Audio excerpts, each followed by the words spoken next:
Thank you. Good morning. I would like to call this special town board meeting to order. It is 9:44 a.m. on Tuesday, September 12th, 2023. We have been talking without a quorum and therefore not a full town board meeting. Starting about 9 o'clock this morning on our 2024 budget. But now that we have a quorum present, we are in order. May I have a roll call, please? Mr. Boggs. Present. Ms. Weatherby. Present. Ms. Olson. Present. Thank you. We do not have a formal agenda. We're simply going line by line through our budget proposal for 2024. So right now, where are we?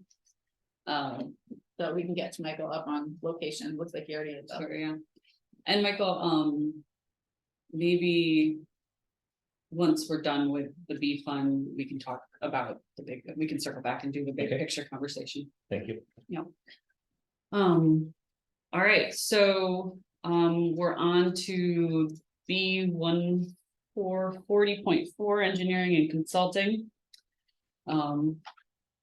Yes, page 6 is where we're at in the packet. Sorry about the guys. Since a lot of numbers look very similar, can we do the row number? Yep, instead? So, this one is from the department request. So Niels, you want to talk to this one? It's a 3,500 that came in for your department request, engineering and consulting. I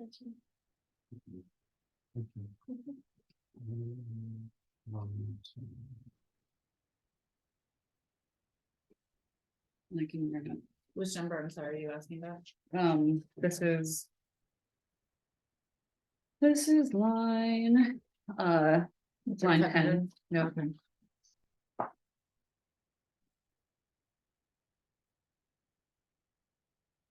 This might have been one of those that was in, maybe was in a different line. I was gonna say, because I don't have a one for. Let me just see. 1440. This is line 10. I'm gonna have it on the Page sheet 6. here, Yeah, he's looking at his Oh. request form. the information that we gave. Yeah, this might have been one that I pulled out from a different line. Is BCTZ building code planning and zoning? Is that what that stands for? As if we didn't have enough acronyms, right? We should move to colors, maybe. Blue team. Yeah, here it is, right here. So Yeah. it's basically the fees that we had previously estimating 7% increase. Over inflation, we see here, that sort of thing. So it's basically just taking the fees that we had allocated for 2023 and presuming that there would be that inflation amount for 2022. Okay. So these are outside engineers or consultants fees? We didn't really use a whole lot. I mean, most of it, I believe, is going to come through a little stormwater. And so far, and that too, those fees should be offset to the applicant. So you can try that and carry it on. And that's something I'd also be interested in going talking about, like special land permits. That I'm used to certain things like that where we track hours and you can just pull that back to applicants. I see that in other municipalities that we work in. And is that based on a fee structure, or is that a change in zoning law that we did to pass those fees along? So the thing that's weird, I'm not a fan of special lands. I think it's a subversion of the zoning because it's totally outside the zoning law.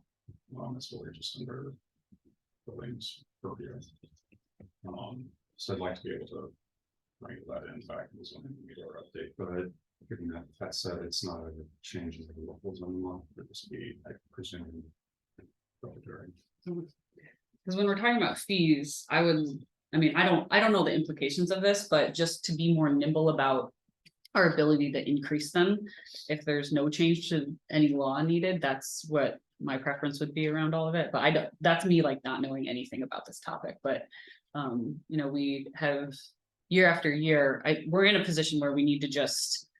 Do flat increases for all fees annually as the rule, instead of these like, we're trying to catch up every 5 or 10 years on it. So being able to do flat increases like that. At the organizational meeting. So what that requires is having the calculus behind it, because we need to be able to demonstrate that our fees are reasonable. And once we can demonstrate the original fee being reasonable, then it becomes very easy to say, well, we're gonna increase it 5% this year because, you know, that's what cost of living adjustment is, or what, you know, if the cost to provide the service has gone up reasonably at 5%, now we're gonna increase it 5%. So it has, each fee has to have a demonstrable calculus behind it to say, because again, they're not supposed to be used to penalize somebody, but you can use the logic of, okay, this is how we perform the work, so that's why the work costs this much. That's why the fee costs this much. But I think your question, Michelle, when it comes to zoning, there isn't anything in the zoning law that says a fee is a particular amount. Okay. When it talks about applications, it just says, you know, what a complete application is, it's that the applicant will submit it. Application fees. Gotcha. Okay. That's just what it's not. So the law is where you can create a fee, not necessarily set the fee. Okay. Cool. And then the board will set those on an annual basis at our organizational meeting. And to your point, what I'm used to is taking that CPI or inflation, whatever the jurisdiction does, and just every year updating. You know, have to go through everything again unless there's a major shift somewhere. Right.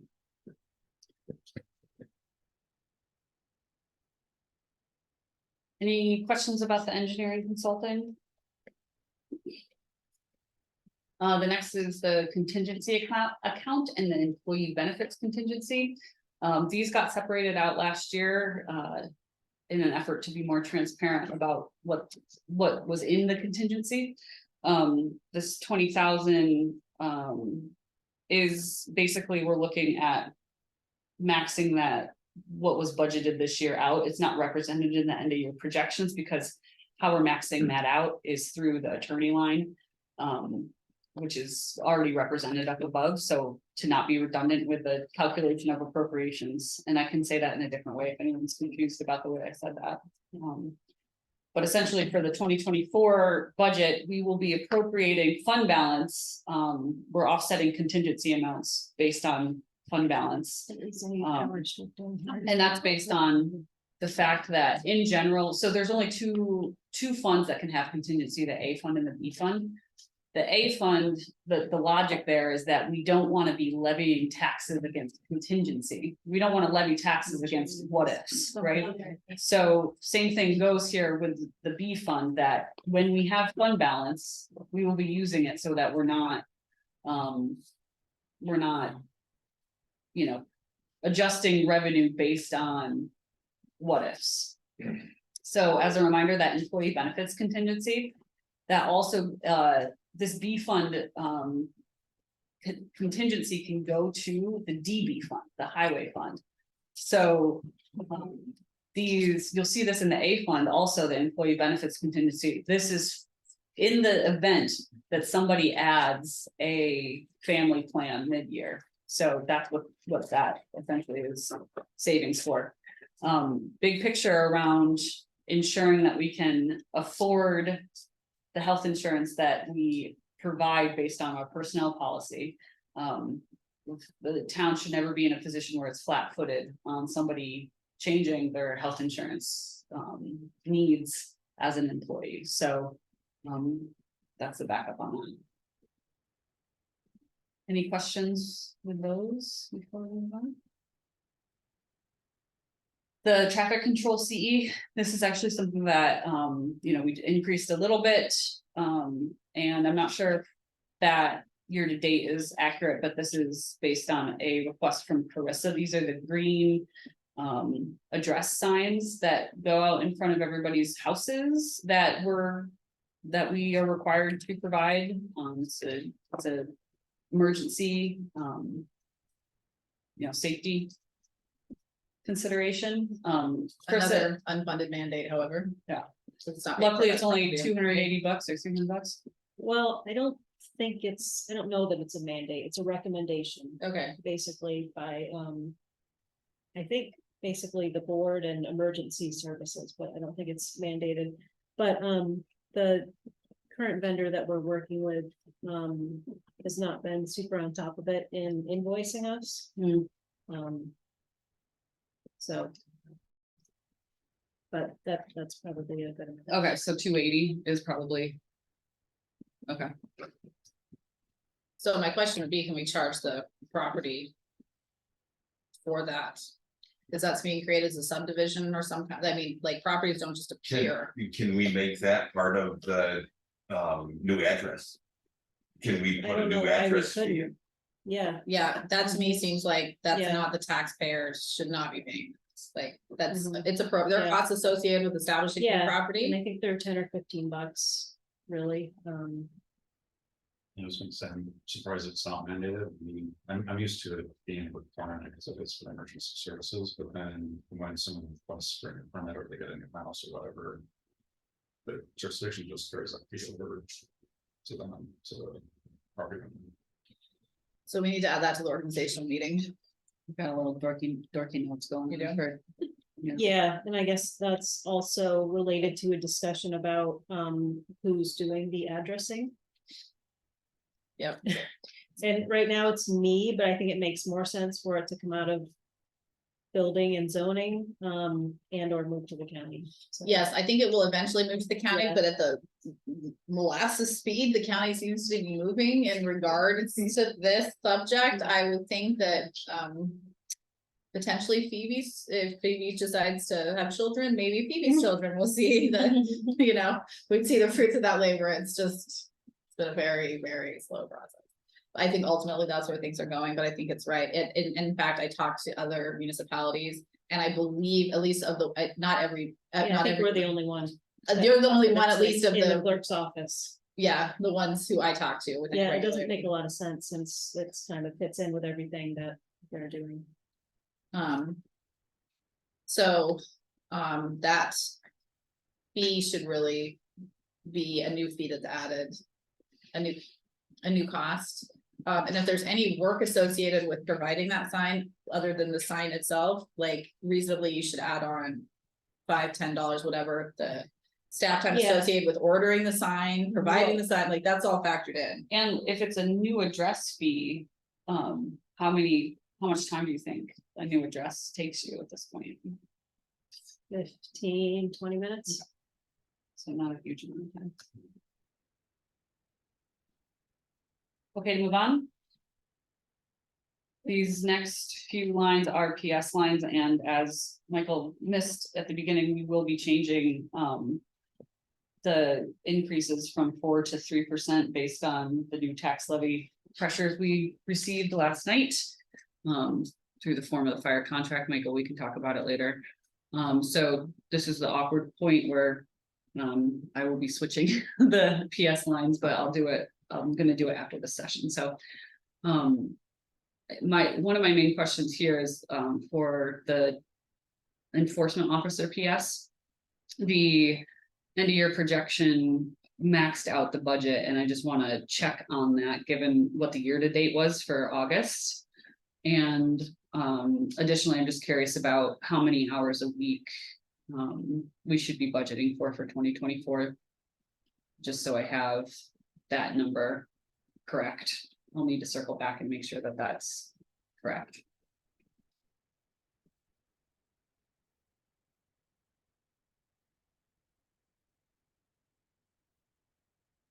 So as far as the end of year estimate goes, will Lucas be working a higher proportional amount towards the end of the year? And therefore it makes sense to max that line out? I don't think he's gonna max that line out. Okay, In looking at his fire inspection report, he's really up to date on just about everything. okay. So can that change to a proportional Yes. calculation versus, okay. And then, as far as the 2024 goes, I think this number needs to change based on, you know, I need to calculate this number based on, how many hours he's gonna work, so I'll take his, you know, the 3% increase of his hourly rate and plug it into here. Which isn't what's being represented right now. So are there thoughts about what his, how many hours he'll be working? You know, talk about.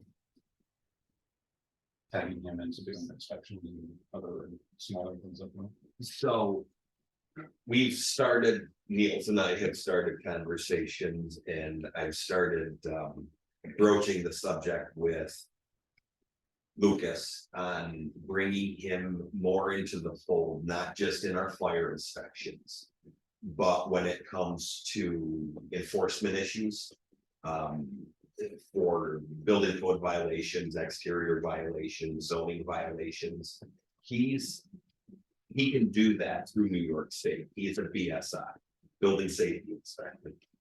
So we're gonna try to loop him in more on those investigation parts of it where. Rather than me going out, taking the pictures, taking, you know, breaking out all of the codes, he can actually start that process. And then turn it over to Niels and I, and then we can move forward with the active enforcement. But we're looking at bringing him in a little more for that part. Okay, Ends up being a cost, where, I mean, if we had more support staff, we could utilize them. I mean, they're paid per hours less, and really it's just documentation, and when it comes to enforcement, it's it's a humongous time set. So if we can utilize Lucas, that saves us time, if we're having to go out to the field on a consistent basis, and also we probably have documentation. for us. And with the lack of, you know, his year to date is. You know, he's not even close to maxing out what he is, so if we could just have him. The amount of time that we have allotted for him. We wouldn't have to increase that line any, it would just be, we would be using him more rather than less. Okay. So we already have it budgeted for him, Mhm. so we were just gonna make him a little more busy. so does he have the time available to do that? Cause I know he has other constraints professionally. He was looking into his obligations and he was gonna get back to me. Okay. So, but those are discussions that we've started to have. Okay, so you're not really looking for a larger budget, it's just. It's the same using amount. more of him within his existing budget. Correct. And so does that apply to this year as well? Or? This year, it sounds like he wants to keep it the way it is now, because he has a couple other obligations that he's doing. But he said for the upcoming year, he'd look into all of the things he has going on and way. So, Is his line the 3620? 0.11. Any other questions here? So moving on to the equipment, this is in 2023. There was $40,000, which is the addition of the lines 17 and 18. Equals 40,000, that was offset by fund balance and reserve appropriation. And we aren't purchasing a vehicle this year based on a variety of reasons, and in discussion with the department, we aren't putting it in the 2024 budget either. That vehicle is in good shape, and the vehicle market, especially EVs, it's pretty wild right now, so you'll see at the bottom of the appropriations, we're putting $5,000 aside in this version of the budget, so anything I missed with that? No, but I was, I know even last night, in fact, talk about that is, we have one charger for the public primarily, and it's a paid notice too, but they're paid, right? The public. Presuming just say we go through for a vehicle and presume that's gonna be electric. Within 5 years, is there a way to get funding from another charter that's for town car specifically? Potentially, A lot of the charges themselves aren't that expensive, so, you know, I would definitely privately. So, yes, I mean, I would say that ChargePoint is not an institution that I would like to stick with, past our contract. I think the model of, I want to provide electric service, but there may not be a need for the town to provide it based on what the village is now. They're working on some rapid charging. They got a grant for some rapid charging sites throughout the community. So I think I think the town will need one for like ourselves as we move to electric fleet. But whether or not the town is gonna need to provide that as a public service may not exist anymore. The reality is if you crunch into the numbers on the EV charging station, we're effectively subsidizing. We received a grant to acquire it, but the ongoing use of it is actually still subsidized by the town.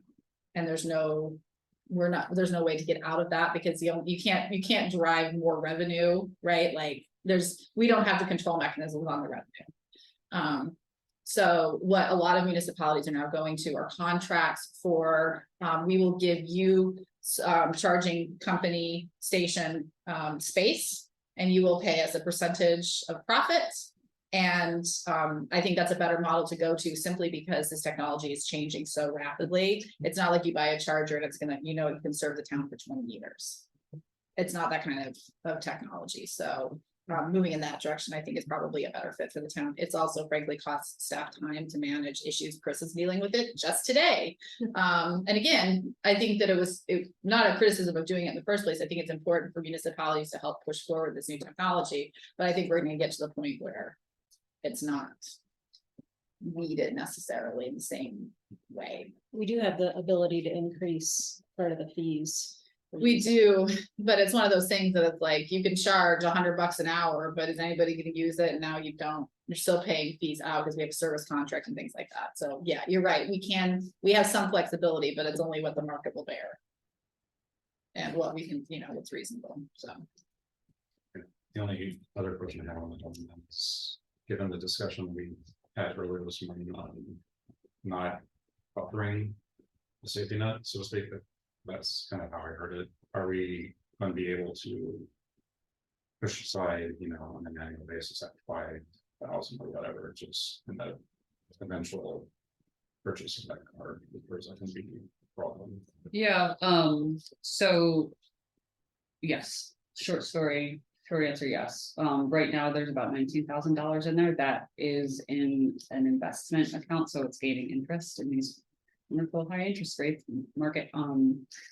And so, I mean, what are EVs gonna charge? What are EVs gonna cost by the time we wanna buy them? That's a great question, Hopefully less, actually. right? I think we're gonna see market prices come down at some point. I mean, not necessarily, just because of more hitting the market, more competition.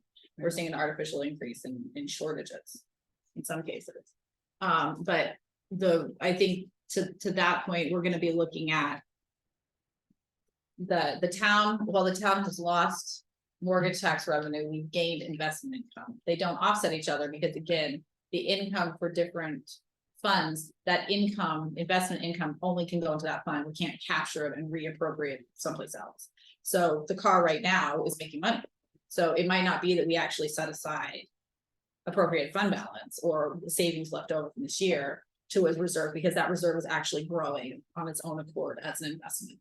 So we're gonna end up looking on kind of a line by line basis of, well, how much money do we have left over? Where can we reasonably put it? And what needs most attention? It might not be actually allocating more money in this kind of situation to that, because it's, it's growing at a 7% interest rate. It's somewhere in that range, depending on where, it's a little more complicated than that, but there's growth happening, so.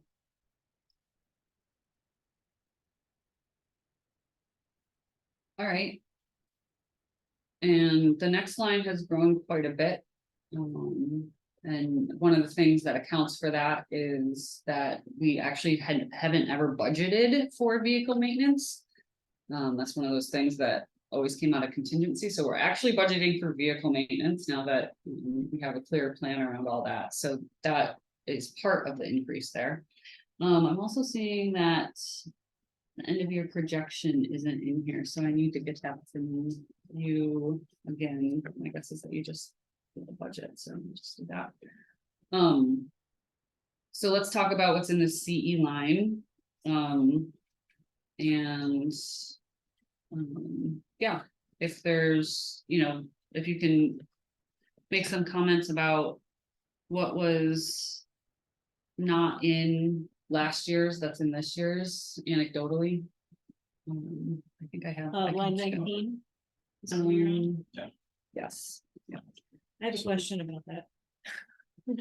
Just in vouchering right now, is that where vehicle maintenance fees go? yeah, that's, Okay. yeah, you can take it out of there. Yeah.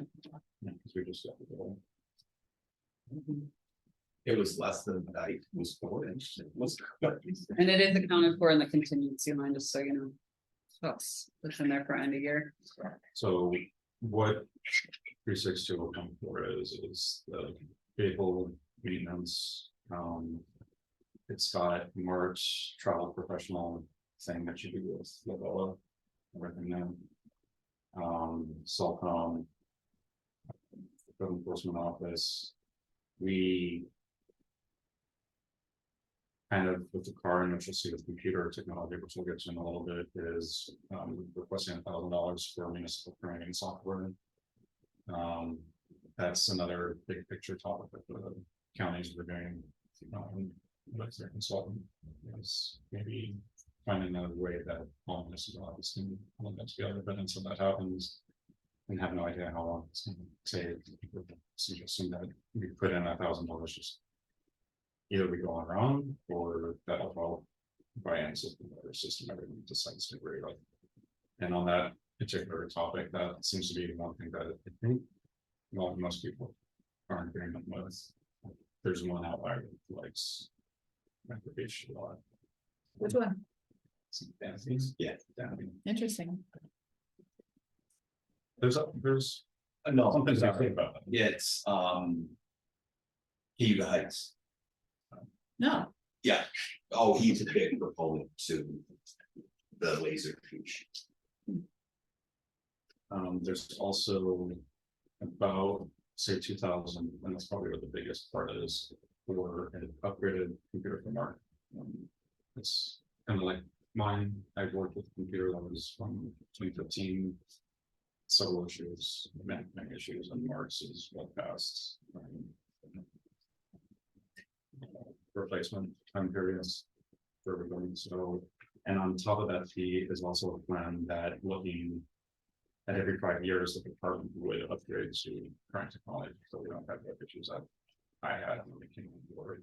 And whatever staff is here at that time, those issues as well, so it's taking in whatever it costs, say it's $1,000 for this year, and presumably maybe at least 3% CPI. Annually for those 5 years, and so just like that is good. It's also a security vest for Mark. Up codes, we'll have to talk about that. So I'm not sure what that's about. So Upcodes is, it puts all of our building code, property maintenance code, NFPA standards. This membership would allow me to access that all online. So when I'm out at a construction site, I can get to my building codes, but it's a laborious task when you're in the field. With Upcodes, all you have to do is search it, it comes right up, and you can give your answer right there when you're at, so it prevents coming back to the office, doing the research, reaching back out to the contractor. So it decreases the time investigating those code questions. It can be done on the site at that moment, rather than spending another 45 minutes to do the research. Whether it's via New York State's website, which is just a pain. I don't know if you guys are familiar with New York State websites. They're not easy to get around. Upcode makes it that much easier. But it gives me access to all of our standards that we need to do. Yeah. Is that an annual fee or a one-time fee? That would be an annual fee. And that's something you don't have now, We do not have that now. but you've used it before? I've used, so Upcodes has a free version. Ah. That doesn't allow you to do the searches through the 5 different code books you have to look at. So when I can get and it's done on my laptop because the phone is just so hard to read. In the free model, you can't do any searches, you can't print, you can't do any of those features. Where with this Upcodes, you can do your searches. And it brings up all of the code books that are relevant that you'd have to look at. So it's it would be an annual fee. And it would definitely cut down hours needed in research. You do that on your cell phone? With the upgraded plan, you can, because Well, if you're in the field, how do you access it? it would be through my cell phone. But with the free version, you can't be. You can access it for one individual. If you know where the code is, you can bring up that code. But when you put in a search, it brings up your building code, your residential building code. No, I was just more curious how you access it, whether with a Wi-Fi or if you're out in somebody's building site, then it's a cellular access. Yes. Yeah. Yeah, Do you still have an iPad? we have the what is it, the tablet? I don't think it's like that. It's not an iPad. It was a inexpensive. Do you guys consider using iPads for some of your field work? It'd be great. It was I would look into them. more expensive, but it's one of those things like, Well, if you can do a lot of your work, form filling, you know, you can access the internet on them. You know, going with a screen like this and you're trying to search codes. The font's about a half a point. Oh, I blew it up. I can see. Well, that's what I'm saying. If you get an iPad, look into the iPad while we're still doing the budget season. Because then you might be able to sync it with your computer if you're doing it.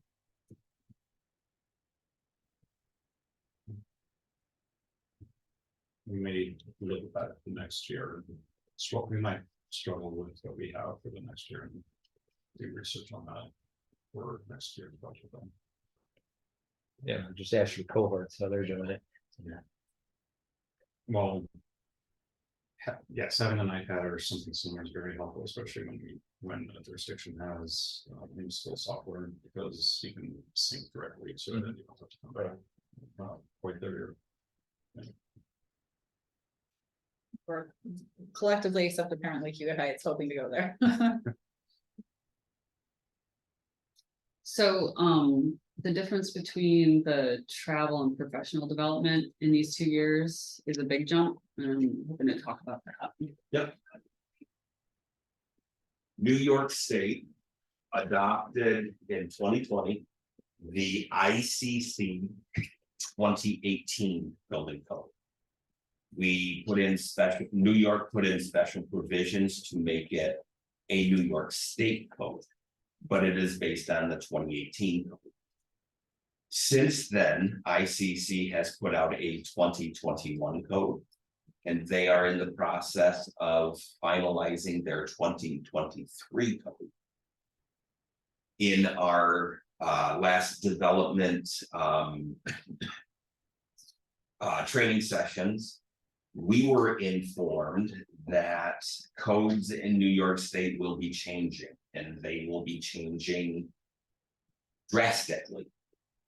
They are looking at skipping the 2021 ICC building code and jumping straight to the 2023, which is 2 code cycles that they would jump.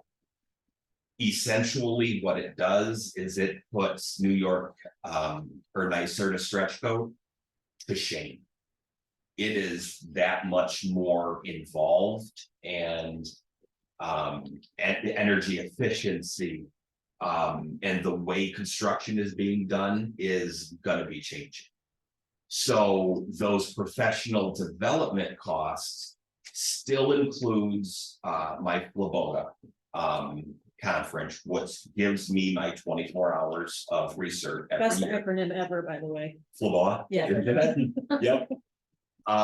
They came up with the acronym first. and Yeah. then they- So what I am interested in doing, and the reason this line increased is ICC has code classes that you can take to become ICC certified, which is one step above New York State certification.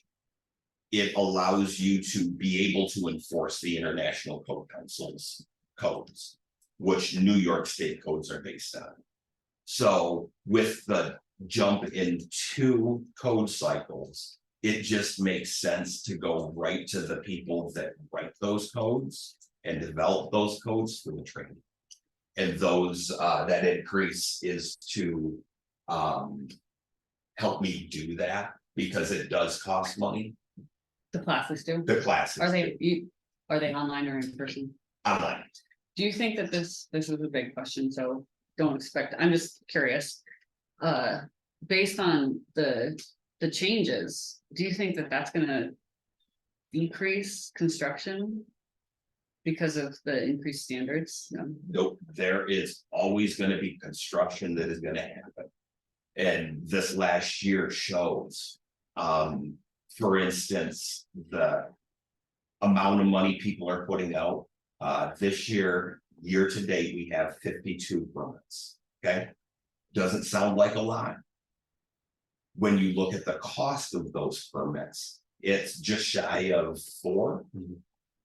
Compared to 70 permits last year, and it was $1 million less.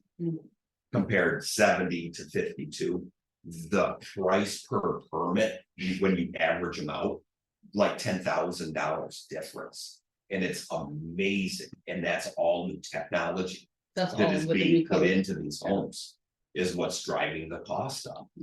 Where we're gonna see a reduction in affordable housing. Yes, That's where we're gonna Yes. see the cuts. We're not gonna see the reduction in rich people building expensive houses. The other thing I would just, as it would be helpful, do you have a breakdown within this about how much Flaboa is versus the other training? Because I think Flaboa makes sense as an ongoing annual training to be on the tax levy. But I think that there's an argument to be made that to leap to a higher certification level that is kind of the destination, we know is the destination for New York State, there might be the argument to make that that's actually appropriate with fund balance, because it's a very specific. It's not, this is not gonna be happening year after year, Just a long time. yeah. So I would throw that out there, that if we could have a little bit more refined numbers on the 2,000, that we could pull out the training for. I think there's some differentiation there. we can just check my line from last year, because that's all that would have come out of that line would be the Flaboa concert or conference. Oh, they always. The concert. It was a great concert.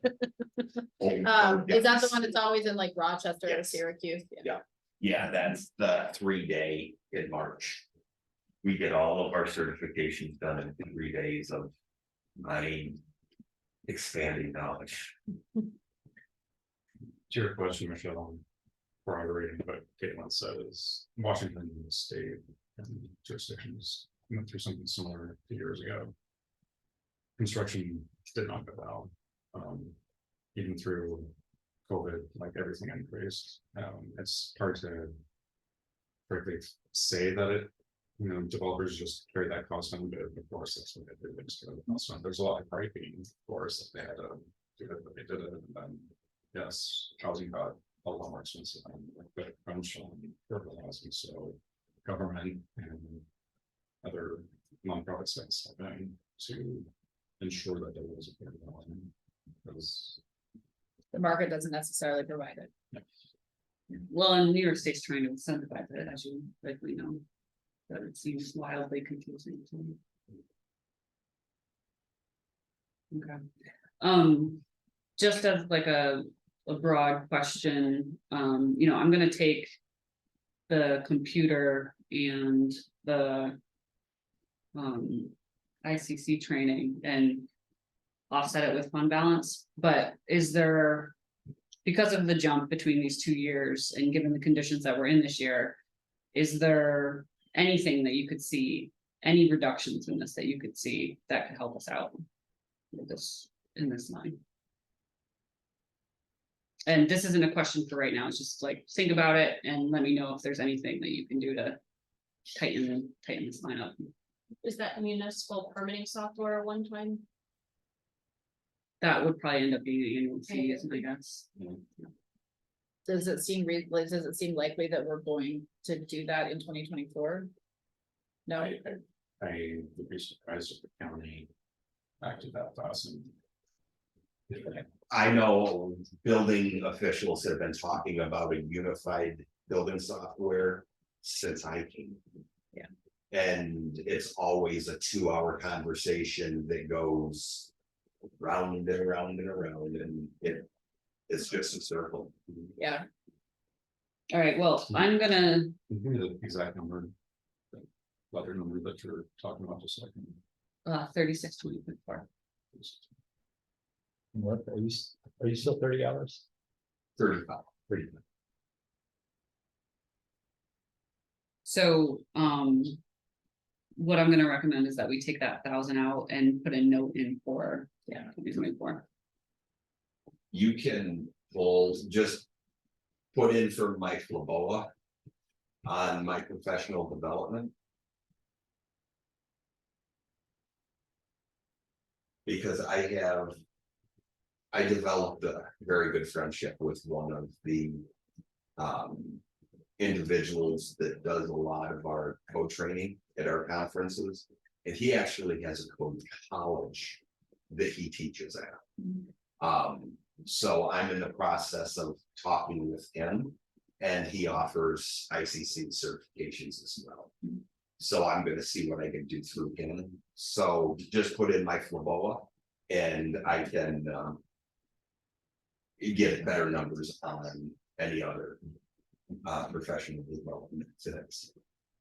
I mean, yeah, because I'm not opposed, I'll say right out, I'm not opposed to getting the training, it's just, I'd like to offset it, if it's a one-time Yeah. training, like with one-time money as opposed to. Yeah, so we'll offset that, Mark, with fund balance, opposed to paying for it with annual revenue. Is the idea there, so I think we should leave that how it is. And I'll just, hey Rachel, I guess not an extra worker. Yeah, I think Casey's here, why? um, And I there's no one. so, what we'll do is just take what you said, take the difference in this line, I'll just find out. Out of this 2,000, how much exactly the ICC that you budgeted for, so. Okay, and the upcodes, I can keep doing what I'm doing. For the time being. It's not much, but I think it's a little. Well, let's leave it in for right now, and then see where we are. I would put that in as a potential. Question mark. I think, I mean. When it comes to being able to efficiently do your job, Right, we don't wanna cut costs. and that's exactly my point, I would just like to. We're triaging essentially. So,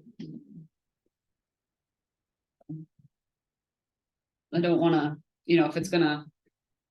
Save you time, that's a big deal. That it's worth that amount, so. Is it the whole 3620 line that you're trying to bring in? Yeah, I mean, just the difference between this year and last year, there's a big jump, so, whatever we can do to. You know, find ways to tighten that would be helpful, but I think we've done what we needed to. Considering that we never budgeted for vehicle maintenance before, you know, that justifies a big jump here, so, and then the equipment, you know, the offsets with fund balance, this is starting to, you know, I feel better about that line with some non-essential, you know, things that we know aren't gonna happen next year shouldn't be in this line, so I think we're in good shape. Yeah, and I for one is, I think we should increase code enforcement, and then they've been underfunded for years and years. So I'm all for, if we have to cut someplace else, this is an area that I wouldn't want to cut. Because I think it's still something that we've got to catch up on, Mhm. and a lot of this is training and such, but.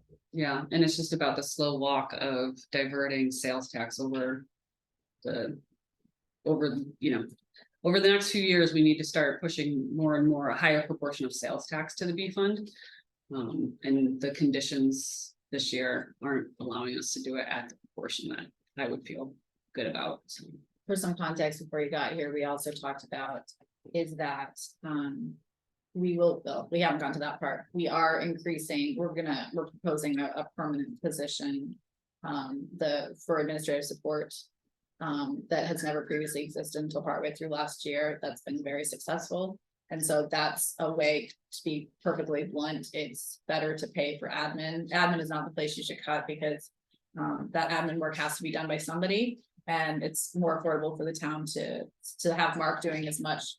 True code enforcement as possible and have admin paid for at a lower price point. So that's one way we're standing it up. And then we also have the anticipated expectation of Lucas doing more. So I agree with you. I think we need to do more. The other place I will say, and we had this conversation before, is we need to absolutely right size our fees to the actual work that is being done in a lot of these cases. And our fees are, in my opinion, too antiquated, especially for these bigger and bigger projects that frankly it's not that just they can afford, that they are demanding more and more time, and therefore they need to contribute more. And I also think we need to look at our finding system of, if we are dealing with, that's a bigger picture, but if we're dealing with routine problems with properties that aren't complying, we're going to need to start probably driving revenue from that, because your time to deal with code violations needs to translate into recapturing some of that time as well. So, I can tell you, we're gonna be bringing a more aggressive, revenue stream, via fees for 2024. We just need to, Yeah. we need to do that. And I said before, but I didn't say, I don't, it wasn't at the public meeting. I'm gonna also be proposing increasing, the special events fees, along with a reasonable amount of work based on the size. There's a big difference between 1,000 people for 9 hours and 15,000 people for 5 days. And I want that event to exist, but it costs a lot to stand up support to it. And some of that should be reasonably paid for by the tax base. And some of it, more of it needs to be paid for by the event itself. So. It's all, what should the general public be paying for, and what should be the person who's getting that $1.5 million home constructed be paying for? And that's really what or the 15,000 person event, so. Not inappropriate fees, not fees that prevent people from actually getting to do these fun activities, or important building projects, but. You sure not subsidizing inappropriately. Did you get some admin for them this year? Because I remember you were being, okay, Yep. yeah. And that's why we're making it Yeah. permanent. Right. Yeah, we did, it's been under a project assistant line, and we're moving towards a permanent position now because it's worked Great. out so well. So that's to really respond to needs, as well as the board wanting to see more money into code enforcement. And I think it's better to pay an administrator in person to support the more expensive work they do. So yes, yep. And Molly's been a fantastic addition to the town board, or the town team. I'm gonna skip to line 23. Which has just a slight increase that probably just is inflation based. Anything specific here that you want to point out, Niels?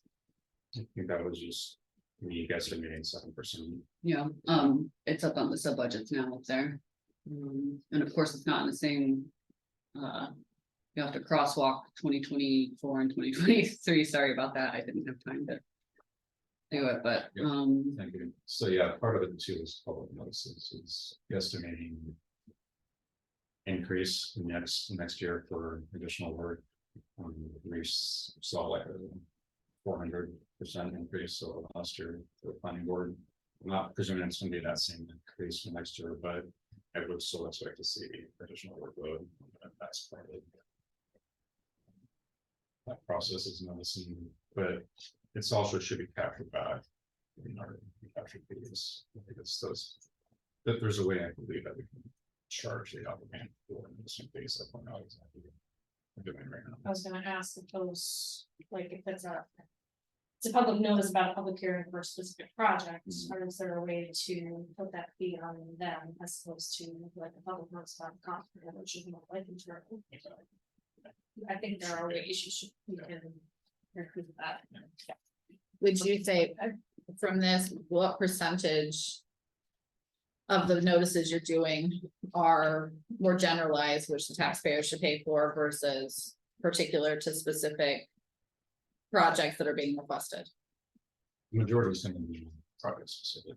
Okay, And then we have a separate line item for comp plan, which is why I think it's gonna be like the more general one. I think it's estimated $1,000, so part of that's there. Separate. so Michelle, we really should have a revenue line for public notice publications, and maybe the revenue line, if the request is $900, then say that anticipate that a balanced revenue line would be 700. You know, with some idea that there's gonna be some public notification needed that won't be project specific, the taxpayer should pay for, so I would not put so much more revenue into that. I wouldn't balance the revenue lines, revenue and expense lines, but that should definitely be the revenue that we capture back. Yeah. So right now, the way that revenue is modeled is just based on the end of year projections. And with things, with both of those things, that would be coming in through the zoning or planning, I'm guessing. Fees, so that's still sort of a big question out there, is how are we gonna make any changes to the way that these revenue lines are estimated for 2024?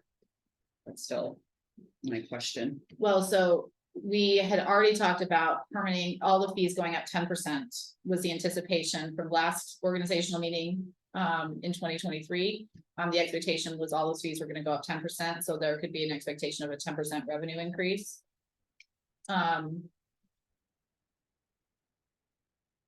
And is that, I don't quite know how this all breaks down, just because a fee is increased 10% doesn't mean that the total of the revenue line would also increase 10%, does it? You know, It doesn't, but that, I mean, I think it goes to, do we feel like we're going into a cooling period of development of the town of Ulysses or in a growth period? And I would say it's the latter.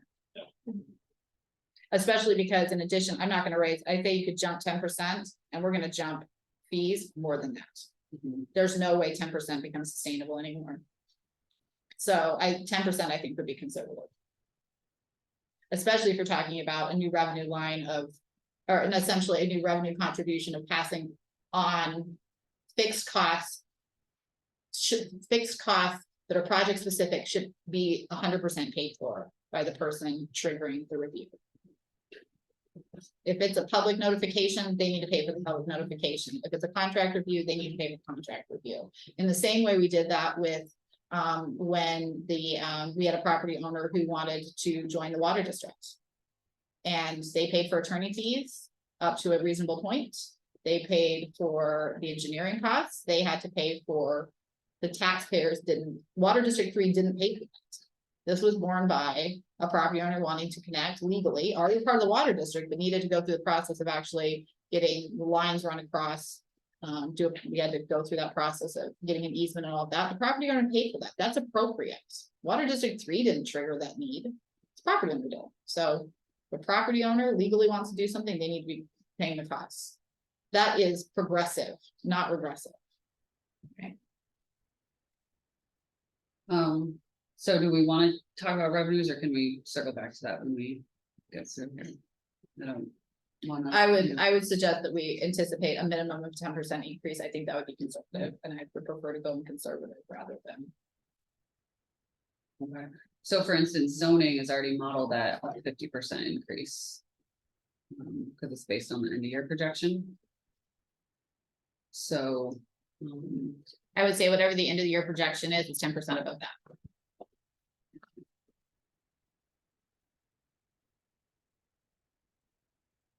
I think that's a good starting spot. And then, so this has implications for, I mean, I don't know what it means to really update those fees. But that needs to be ready by the end of the year. No, yeah, I mean, we were already planning to do a 10% increase in fees. That was the plan, and now I'm saying we need to be more aggressive than that. In terms of adding on, anything that should be reasonably added on as a one-time expense, it's only being triggered by a property owner. Or a project, that needs to be passed on to that property owner or project. So I We think, can work on those fees. And then at the organization meeting, at the beginning of January, we get approval, yes, and then go with that. yeah. And we can change our fees at any point. We don't have to do it at the organization meeting. It's just a much more cleaner place to do it. And it's appropriate to do it then. But And, that is. Not something that we think is gonna, I mean, that's just what we're doing, that's the plan. well, it was already the plan was to increase fee by 10%. Yeah. So I'm saying we're gonna be more aggressive than that. And does the. I guess I just wanna, I'd love to see the math on that, like, if there's a way. Cause just because you're increasing the fee 10%. You know, the way that the fees, there's a couple different kinds of fees in there, right? So I'm just curious if it really does translate that. The revenue line will also increase 10% is my question. Well, I actually think the revenue line will increase by more than 10%. I'm saying 10% is gonna be a conservative one because it's not just the fees are going up, we're gonna add new fees. Right. So it's gonna be a new fee in the terms of public notification, pass off that cost. And it's not just the cost of the public notice, it's also, you can reasonably charge staff time to filing that public notice, because short of having that project, you wouldn't be filing a public notice. So how long does it take you? You like, and that's where all of these fees should have an underlying calculus of how we come to determine it's reasonable. If it takes you half an hour time, how much does it cost you to do it half an hour time, salary plus fringe? Plus the cost of the fee to do the public notice. That's that's where you find the cost of the, that's not reflected in here, because you're just showing me what the cost is, right? You're showing us what the cost is of the actual public notice. We need your time plus the public notice to be, because in no other circumstance would you be doing that public notice.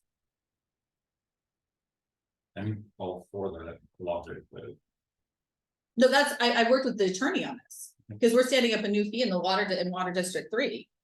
If you don't want your Radiohead meter and you want the town to come and service that meter by looking at it, there's gonna be a fee associated with that. And it starts from the moment the water operator leaves the highway department.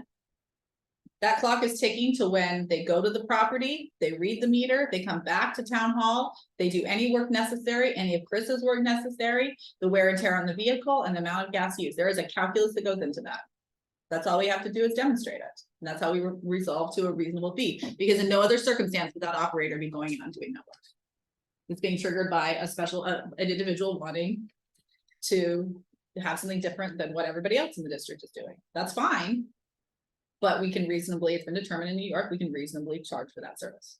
And other municipalities. Absolutely. Yeah. I just wanted to throw out there, I think there's a way that, I don't know if this will be a big impact, but I'll look into it a little bit more if I have, if I get a chance, that,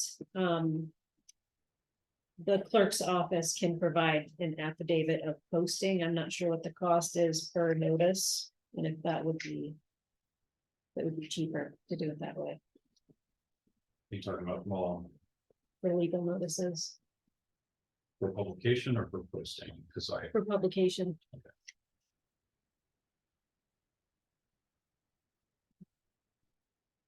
Okay to move on? Mhm. For online 26 and 27, so. Much like the attorney line, there's gonna be a shift here. We've been discussing the use of the admin support for the BCPZ office. Easy peasy, it's like easy peasy office. I'm just gonna call it easy peasy office. So, you know, we had some expectations about how that support staff was gonna be supporting that office. They're also the clerk. So we're gonna be breaking these hours out, in the 2024 budget, just to make that really clear about what's available for, clerking services. Does that sound right? Yes. Okay, and this will change from what's in here based on all the discussions that we've had since this was printed, so. Moving on to line 28, Niels, I just wanted to confirm with you that this was the planning and zoning EQ line. I just wanted to make sure that it's true that you didn't have anything in there for the 2024 budget. So, yeah, look down on here, so for 33. 933, so Mhm. 21.4. Mhm. Maybe that was me putting in the number one in the one field, so. Yeah, we were guesstimating about 2,000, and this is part of the. Long-term plan for managers. Oh, yeah, okay. Everything, so Okay. I may just be switching out those numbers. Yeah, I'll leave it in here, so it reflects what you submitted, and it's easier that way, and it's likely that. When we go to purchase it in 2024, we will do a budget modification into the EQ line just to not drive glitziness. So it's fine the way it is now, if you're asking me.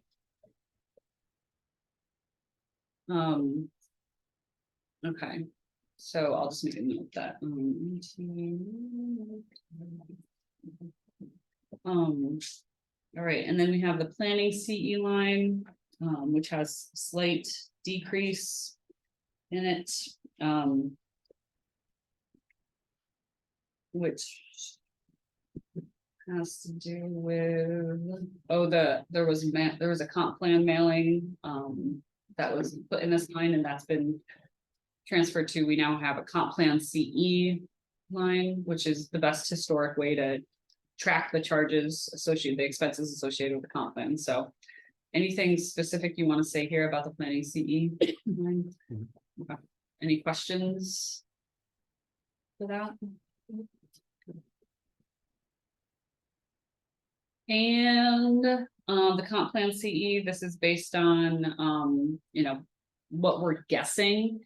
We'll spend as far as the comp plan process goes next year. A reminder that this is partially offset. It's a 50-50 grant with DEC, so the charges associated here, or the expenses associated here rather, are offset by the DEC grant and also fund balance.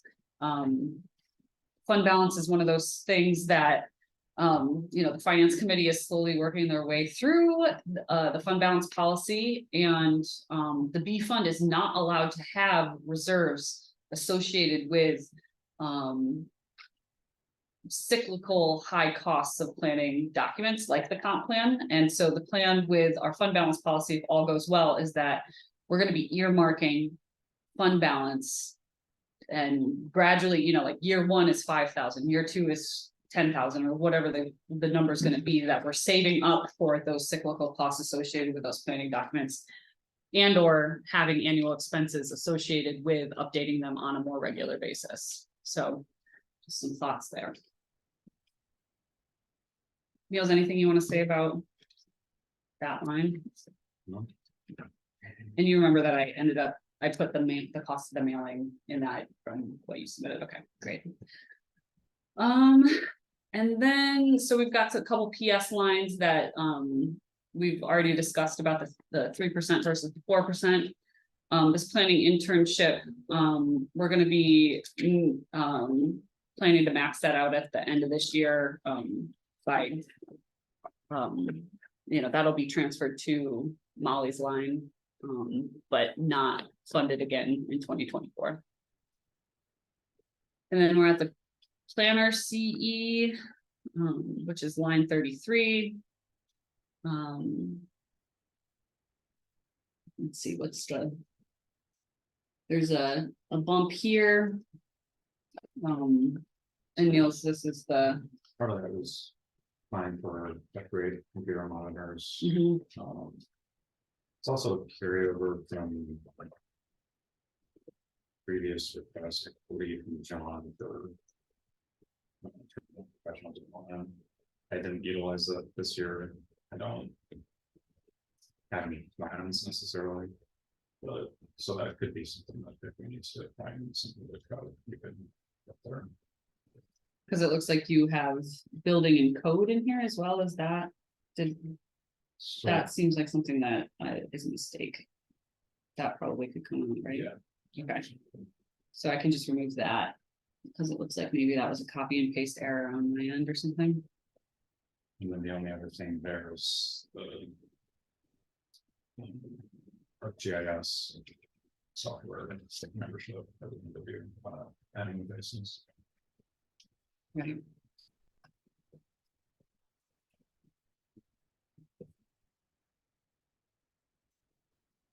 So what's the difference between the subscription and the maintenance? Is that your, like, train? What's the difference, sorry? I have to, there's a couple line items there to Michelle, I need to. Take more research for the deep fund, this is one of them, Mhm. I'm only aware of the annual subscription maintenance. I haven't seen a charge from Esri. But I'll reach out to them just to double check, because I didn't see anything hit last year Okay. for this, and so I'm not sure why I was requested in 2023. Okay, So that has to be another. yeah, let's make a note of that, hopefully. It seems though that. When it comes to maintenance, it seems like it might have something to do with. Grade or data, something or other, so. Usually the subscriptions now are, it covers that. Cause you're not, it's because they've gone from the subscription model to being, it used to be, right, we'd all purchase the software. Oh, yeah. And then if you wanted an upgrade, you had to pay for that upgrade. Now it's just, you get the latest software because that's what they're providing you. And if you stop paying them, they stop providing it and you don't have anything left.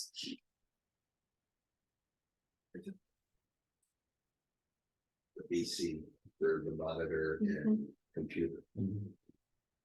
That's in my. No, secret line. that's another duplicate. That's a duplicate, so that could come, right? Not really comfortable. Line 260. I think that might just be the same as the other one. It It is, should be. it is the same. Well, Niels needs monitors and Oh, Mark needs a computer, so is the monitor, Okay, so. Yeah, it's making, what, when we were talking about combining. oh, this this is the combined, okay, Yeah, so it was taking all the hardware tech that we need. Plus that 5-year plan and just cutting it in half, figuring, because. I was wondering if we could create a new GL account just for. Supplies and equipment for our department, but it didn't sound like that was the case. So I just took that number, cut it in half and allocated. okay, so let's fix these numbers, how much do you think a monitor is gonna be for you? Get that to. I priced mine at 150 each, but you might need something fancier than I need, Not fancy. I'll put It's- 300 in, That plus, one from all. But Oh, okay. at least 150 per month. okay, So so would that be a one-time fee that we can do?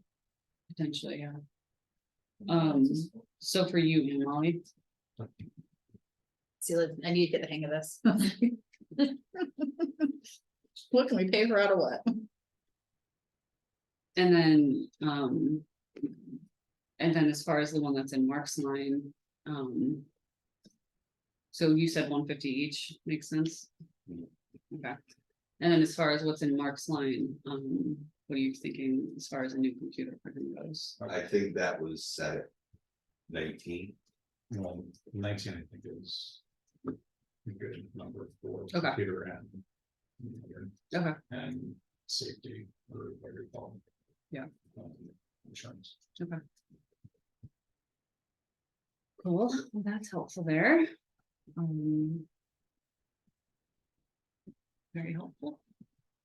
All right, and now we're on to line 35, which is an interesting line of a variety of, there's some committees in here that have made requests for the first time, so. I need to confirm this, the IO or the Clavio. contract.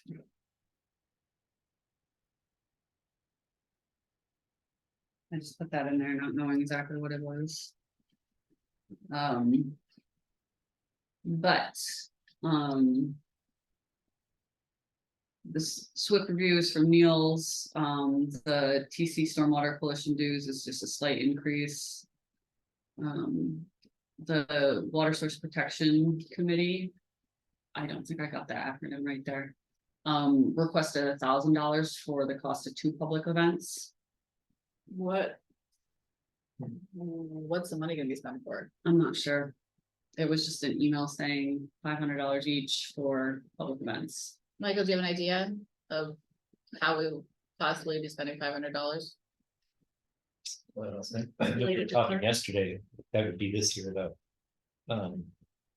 Notifications? Was that? Could be. But they were talking about. Mailings. Maybe, Well, we don't, We- we don't, I mean, I understand doing a mailing for the survey, but we don't do event mailings across in the town, like physical mailings for anything. yeah, we've been focusing on the current event we've got going. Yeah. I didn't do the same thing, but there's a Okay. kickoff meeting for that, so I don't know if it's something similar. Okay. Yeah, I mean, I'm happy to have an event, but I don't know what we'd really spend money on, you know what I mean, Yeah, like, right. like a I don't know public if it's an education outreach session. thing or. Okay, I think we need more on Yeah, that. we can check with Linda. Yeah. See. Michael, is that something you can do? Sure. Awesome, Thank you. appreciate that. What color do you wanna be, Michael? What's your favorite color? Something jumps out. This nice light wood. Not being gender normative. Okay, alright, I will. Send you an email about that, Michael, just as a way to connect the dots there.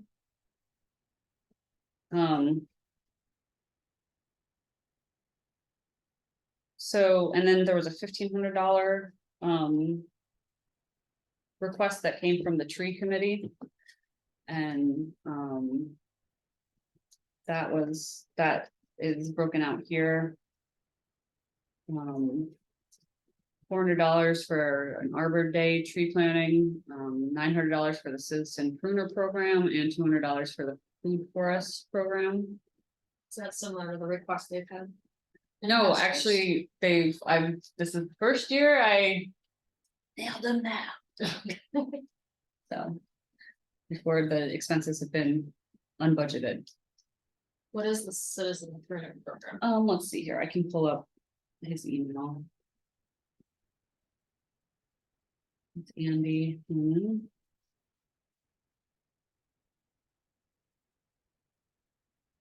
If you see it before I do, feel free to point it out. Oh, wait, you know. We thought I had a committee request. The committee,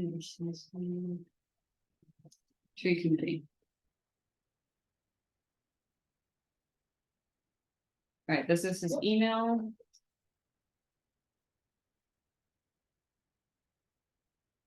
Can everybody see that?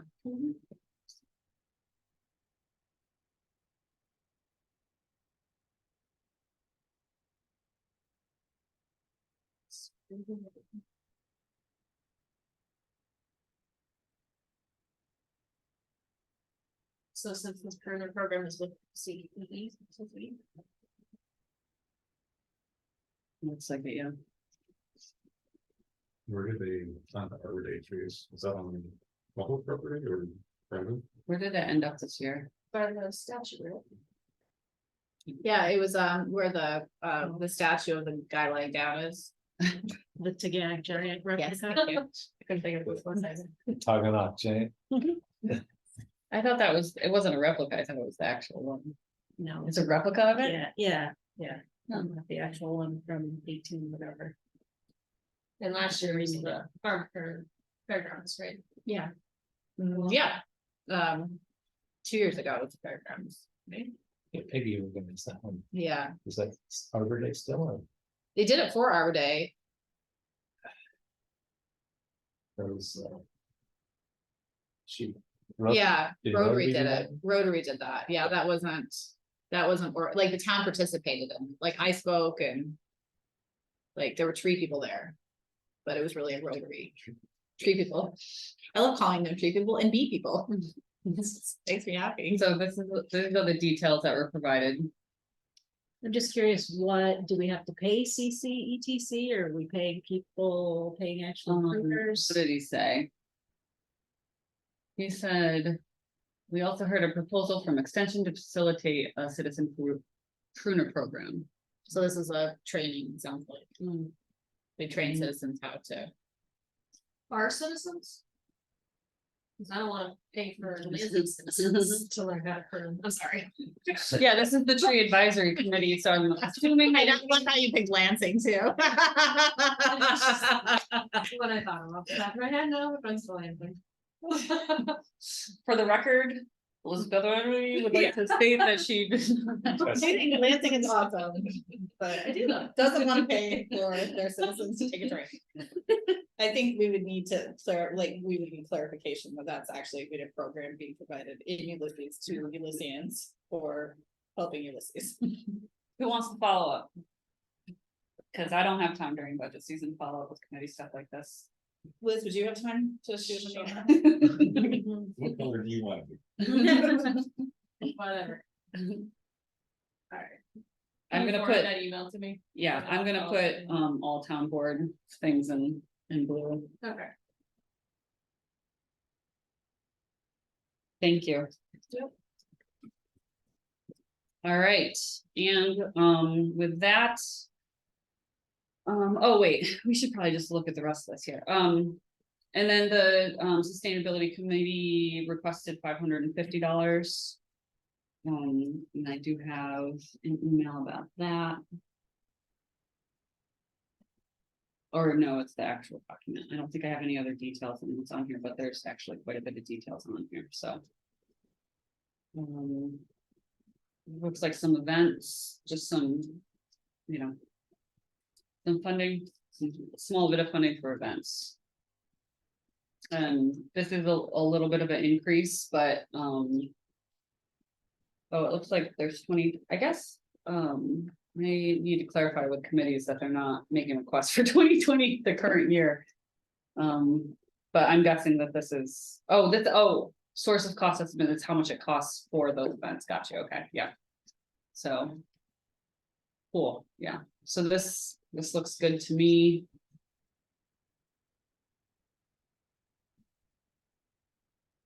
What's a dish truck? It's the truck that goes around to different events to wash dishes opposed to encourage people to use your I've own. been using paper. disposable. They had it at the Earth Day celebration this year. It's a lady, some, Yeah. Somebody does. I can't remember her name, but she's been doing it for years. Any questions on this? Nope. Okay. How much did they spend this year, by name? That's a great question. I don't remember seeing anything. I don't know what's come through. Okay, that's not really a high priority, so let's. Okay, all right, cool. I think that's it, because the rest here are, this is all benefits related, which are the costs that we can't negotiate. These are what's handed to us. There's an increase in the employer contribution for New York State retirement, which is represented there. There's an increase in our health insurance, which is represented there. The reason why there's, well, let me just. So the two big ones are line 38 and 43. Employer contribution to retirement and health insurance. The rest are, established benefits that we're projecting percentage increases just because we don't get that information until later in the year. So in health insurance, the way that we're modeling this year, the way we modeled the 2023 budget was, some unknowns about staffing needs. So we're made some changes there, which is why there's a slight increase, because we have known staffing needs opposed to projected staffing needs. So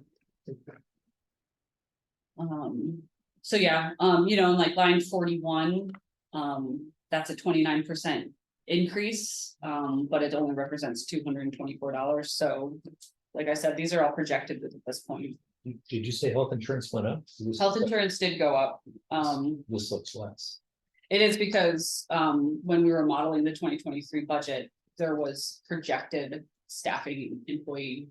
Oh, okay. Yeah, and benefits were So it's based projected. on the year to, more than the year to date. It's based on knowns versus unknowns, So we're not gonna spend 62 this year, is that what you're saying? correct? Yeah, Okay. there's some savings there. All right, and then moving on to revenues. Oh, sorry, we're gonna, put in $5,000 towards, the vehicle, the B fund vehicle. And, I would suggest doing more if possible. That's gonna be on my radar. Cause if we could put 10 aside this year, then we should, and that's all just directly appropriated from fund balance, which is like the way to use fund balance, so. Will you decide that in December or January?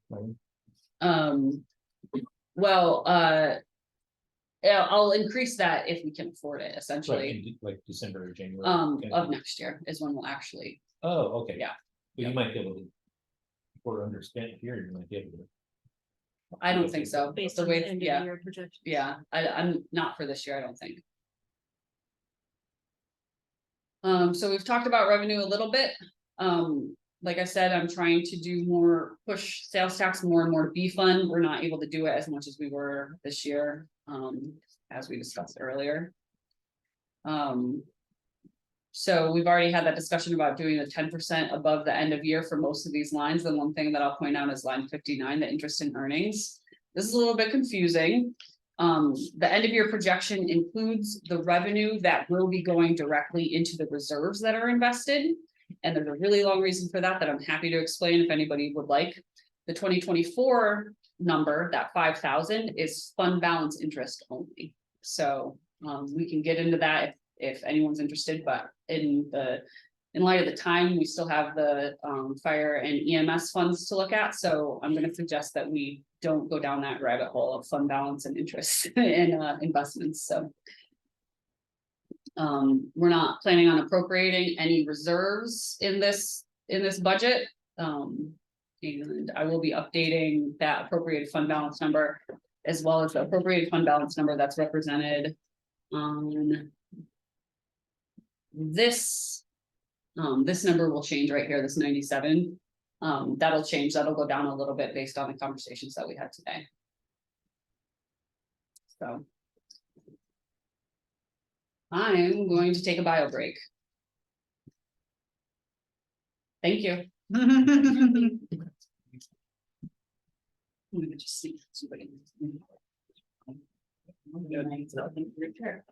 Yes, sir. Has the DOT contacted you about that Route 96 closure? The reason I'm asking is because this year they maybe less, I don't know if they've got new management, but they usually have a detour plan.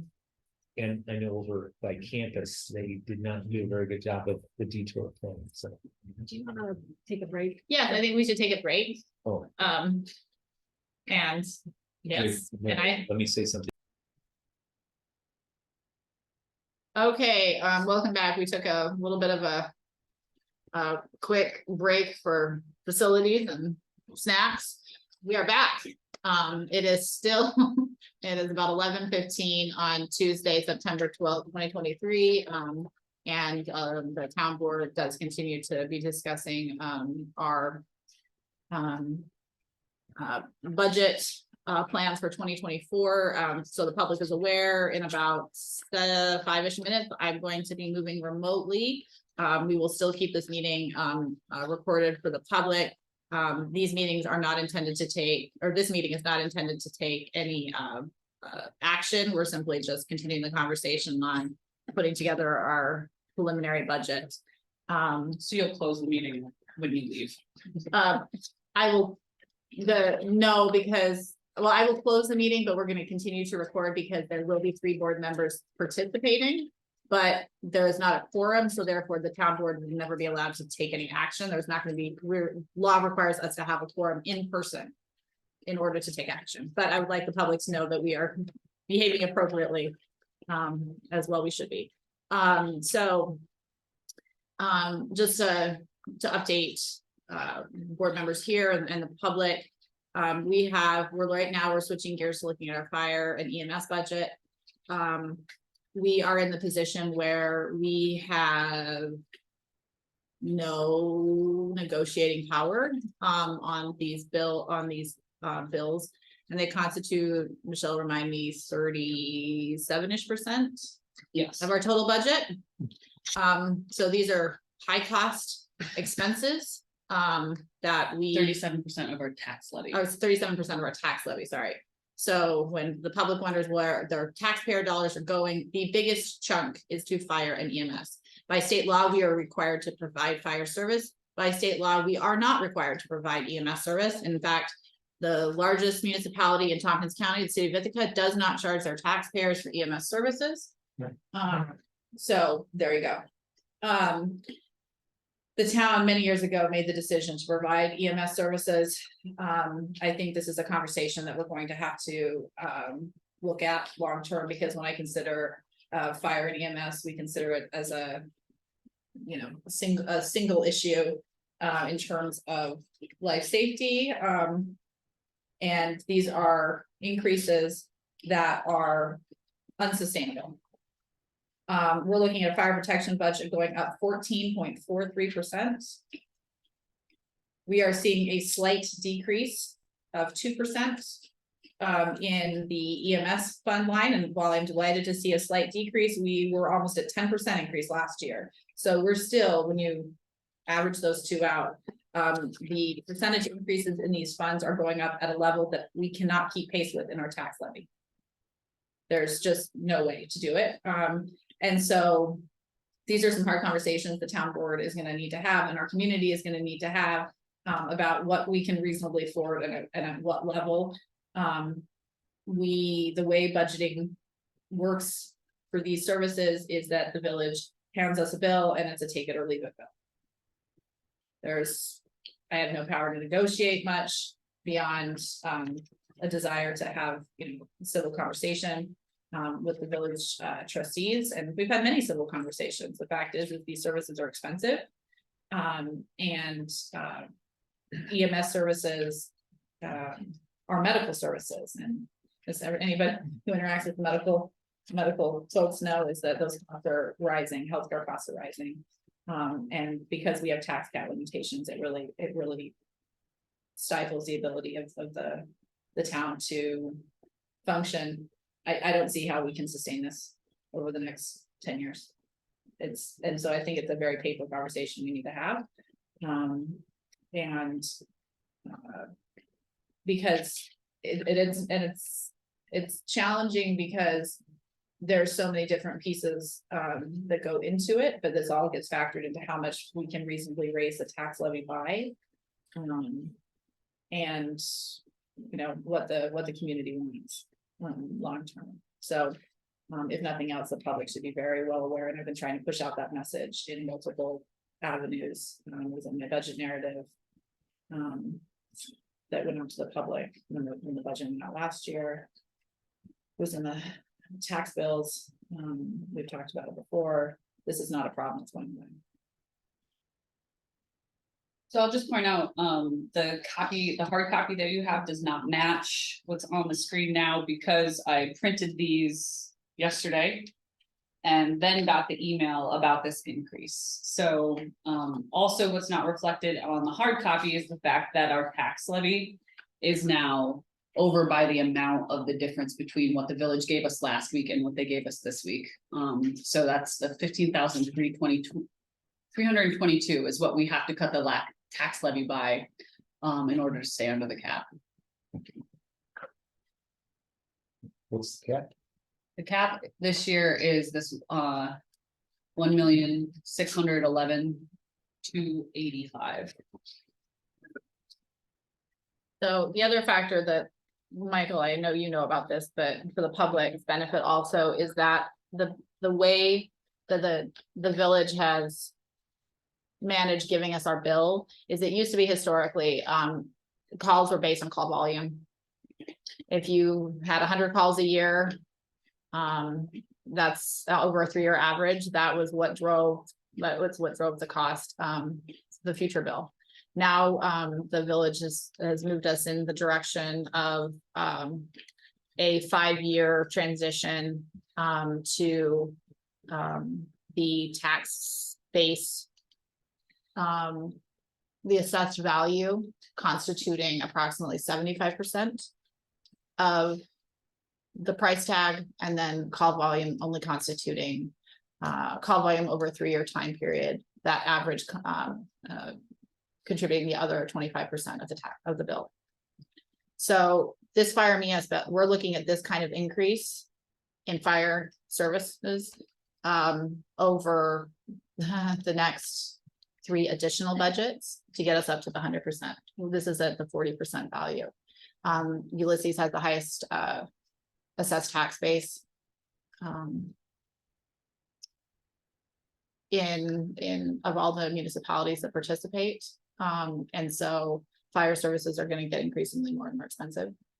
So it's gonna eventually go to 100% based on the taxable assessed value? That, yeah, Okay, and just slowly wean us off of the call volume. so call volume will all, yeah, so yes, exactly. So is the model that they're moving towards, is there precedence in other areas of the state? I don't know in the state, I mean, I do know that other places, it's a complicated math equation and assessment does frequently get calculated in there. I'm just curious about the justification behind that. I know what it is, but I just am, not sure it's, I'm not following the logic. 100% assessment taking into account nothing else doesn't totally make a lot of sense to me, but maybe Well, there's no, statistics. No, it'll still be, it's 100, well, so at the end of the 5-year period, will be 100% in the 75% assessment. Okay, got it. 25% call Okay, volume. all So, right, yeah, sorry. yeah, sorry, 100%. Of the 70. Exactly. Call volume will still continue to be a factor. Where this becomes even more frightening is that the village has said in public meetings, the last one, that they're thinking of doing this with EMS. And so if you didn't like the price Which tag, doesn't make any sense. you're not getting an argument from me. I'm giving you, and this is why this conversation needs to happen. About what we can afford. I'm gonna join the Zoom call because I gotta go pick up my 2-year-old from the tooth program. I will be on the call, so. So we're not gonna formally close the meeting because you're Yeah. going to be on the I call. will be on the But call. you won't be able to formally close this meeting because you're on the call. Right? I'm gonna come back. I'm gonna come back with a 2-year-old as long as he's with Lucius. I might do it in my office downstairs, Oh, no, but I'll be here and I can pop up and formally close the meeting. I don't know if you want to bring. You have stuff you can play with. Watching on my phone, check. You can play in the closet. Yeah.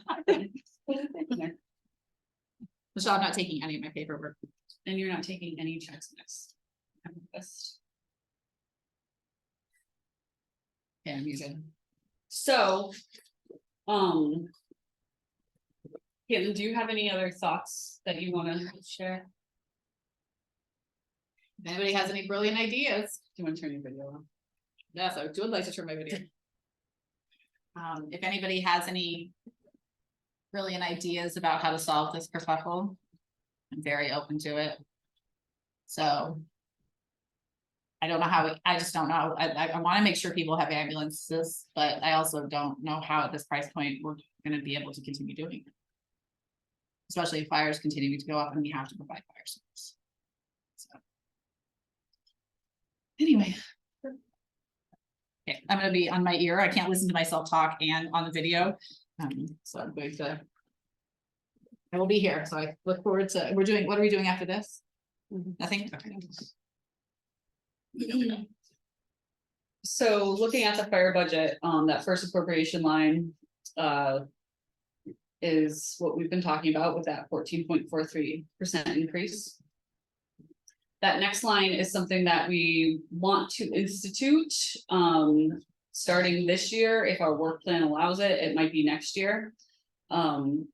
When the fire department hooks up to a hydrant in the town of Ulysses, 100% of the time, it's either, village water for those permissive service users, or it's in Water District 3. And we need to work out some communication agreements with the fire department about when they're in Water District 3, they need to tell us about how much they use. And this is a careful conversation to have because it's an emergency. They're not gonna have the time to hook up a meter, but they usually have some sort of estimate of how much water they use, I think. So this is gonna be a conversation between Scott and the fire chief. And the idea here is that essentially what we wanna start doing is doing a retroactive for the year before. With that said, you know, this fire protection is costing us, you know, it's all dependent on how we can make this work. So somewhere, somehow, Water District 3 needs to stop paying for fire emergencies. Right, and then who's gonna pay for it? It needs to be the fire district. You know, and we're not talking huge sums, but we are talking about Water District 3 that is, you know, if we think the town of Ulysses is having a hard time paying for fire, you know, Water District 3 is gonna be in an equally challenging financial position, so we need to find a way to create a way that Water District 3 isn't paying for fire emergencies. There's a difference between if the fire emergency happens in Water District 3 or not, but that's not always the case if they're pulling from a hydrant in Water District 3. So none of this is vetted, but I just wanted everybody to know that this is on our radar. So lots of questions to ask, and this has come up a couple times. So you charge the fire district line and then credit Water District 3. Right, and it would always be retroactive. We thought about maybe like putting in some sort of budget line, but we're like, let's just do it on actuals and it'll be charged for the previous year. But wouldn't that be us? Like, how would the fire department pay for that? It wouldn't be the fire department, it'd be the fire district, Yeah. Everybody in. the which district is outside paying. of the village.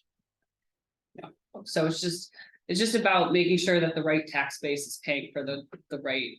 Yeah, but this is actually a lot more complicated than what it sounds like, and as it turns out, nobody does this. We can't find policy in the state that, You sure you want to do it?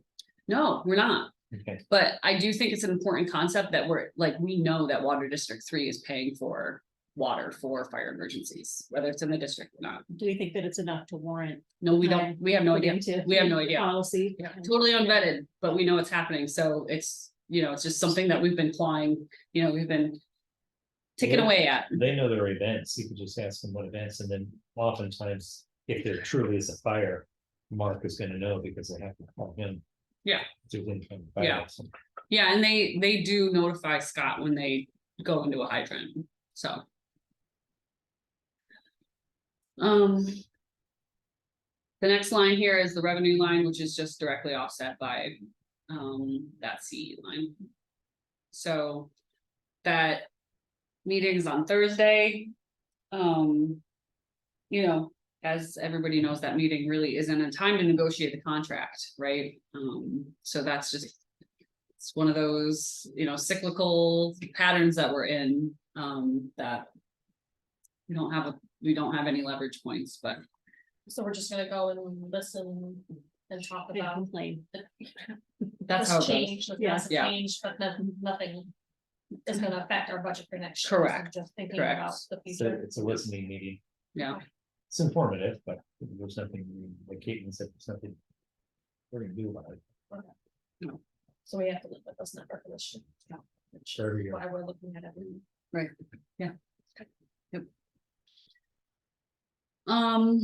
all right, so going on to the EMS budget, if that's okay with everybody.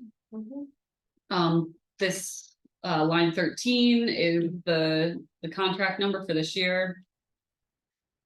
And, you know, it's I think it decreased because of call volume, so.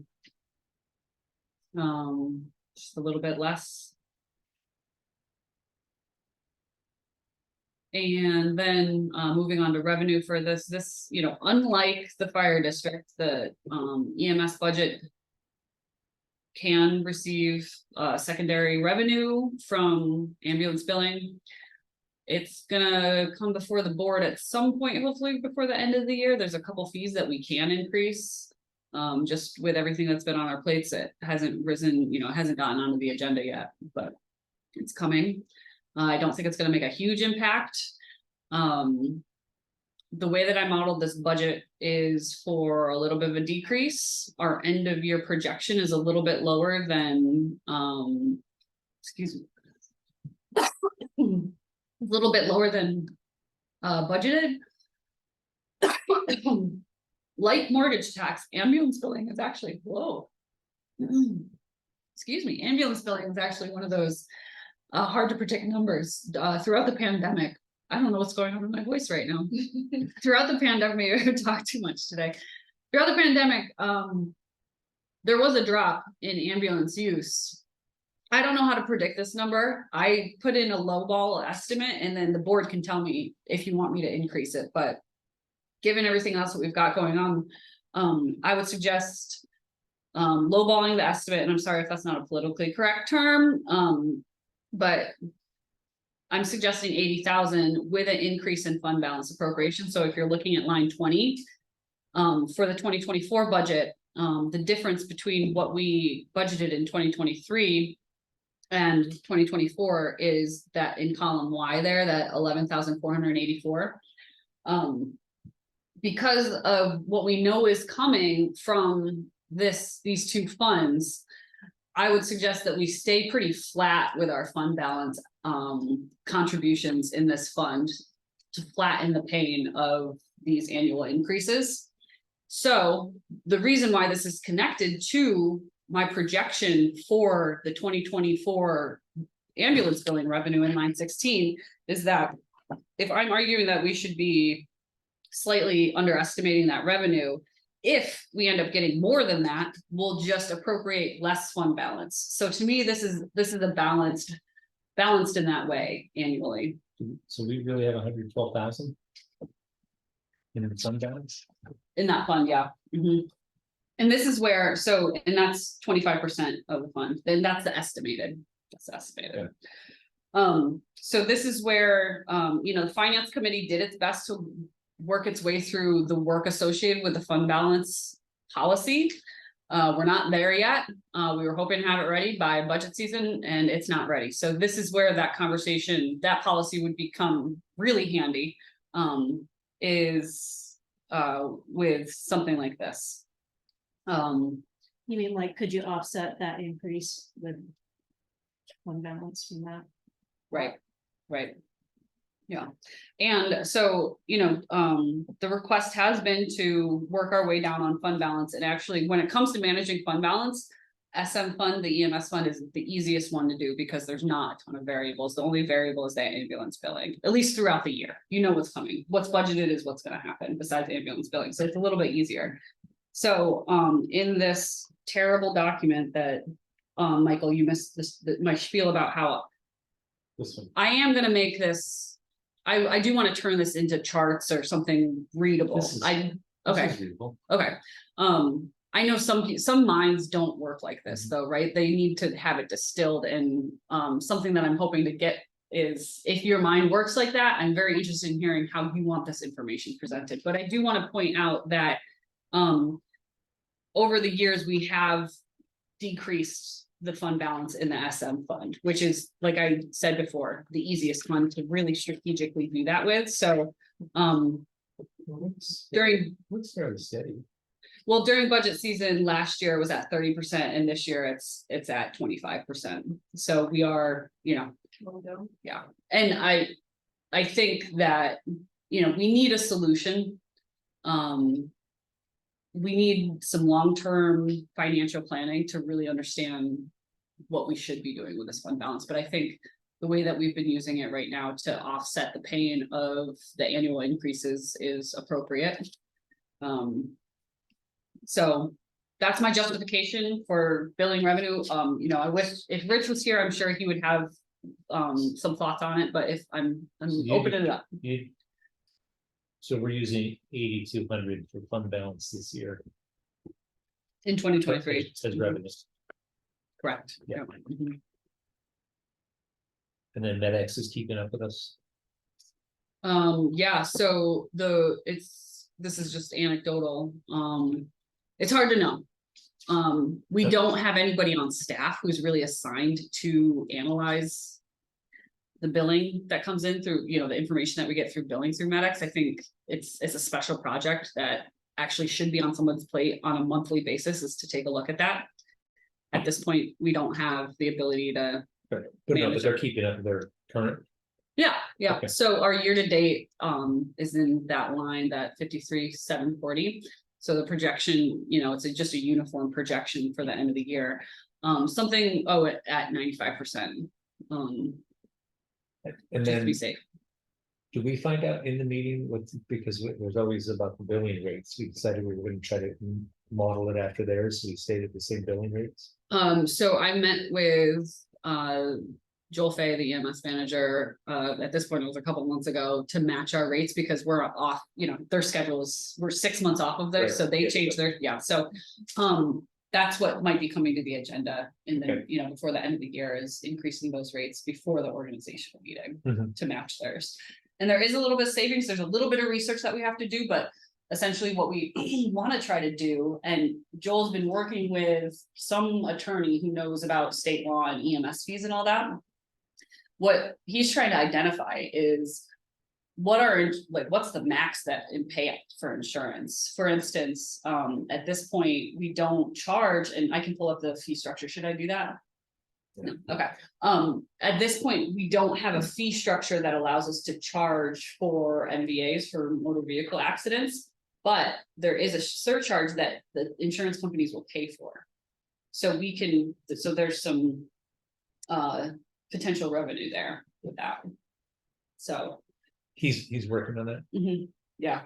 I was, he offered to come to a board meeting, which I think would probably be a good idea. He really understands the predicament that we're in, because we're in this quasi private / publicly funded scenario here. And it's not, you know, this isn't an isolated problem.